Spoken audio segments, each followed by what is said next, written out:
Curriculum Kumbakonam அருகில் சொந்தமாக ஒரு மனை எடுத்து வீடு கட்டணும். இங்கே பார்த்தீங்கன்னா பொதுவாக எப்படி நம்ம உறவினர்களையும் நம்ம நண்பர்களையும் நம்ம முக்கியத்துவம் கொடுத்து நம்ம ஒரு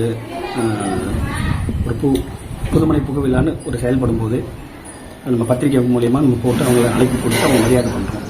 ஆனால் இங்கே நாங்கள் வித்தியாசமாக பேசலையும் அதை உள்ளன்பாகவும் ஆத்மாத்மாவும் ஒரு செயல் செய்திருக்கிறோம். எங்களுக்கு இந்த மனையை வாங்கின ஆதி காலம் முதல் இன்னைய வரைக்கும் எங்களுக்காக வெயில் மழைன்னு நேரங்காலம் பார்க்காம சாப்பாடு தூக்கமும் இல்லாமல் கஷ்டப்பட்ட எல்லா தொழிலாளர்களுக்கும், அதாவது பெயிண்டர், கார்பெண்டர், மேஸ்திரி, சிவில் ஒர்க்கர்ஸ், அதுபோல் அந்த ப்ரைவேட் செக்டர்லேருந்து ஒர்க் பண்ண லேபர்ஸ் எல்லாரையும் எங்களுக்கு சொந்தமாக நினச்சி அவங்க அத்தனை பேருக்கு மரியாதை பண்ணுற விதமாக அவங்களுடைய அனைவருடைய பெயரையும் எங்களுடைய பத்திரிகையிலையும் எங்களுடைய அழைப்பிதழ்களையும் நாங்கள் கொடுத்து எல்லாருமே நாங்கள் கூப்பிட்டுருந்தோம். அவங்களுக்கு எங்களுடைய உறவினர்கள் போல சக மரியாதையும் கொடுத்து எல்லாருக்கும் நாங்கள் நல்ல முறையில் மரியாதை பண்ணி அனுப்பிச்சோம். இது எங்களுக்கு ஒரு ஆத்மார்த்தமான ஒரு விஷயம் இது.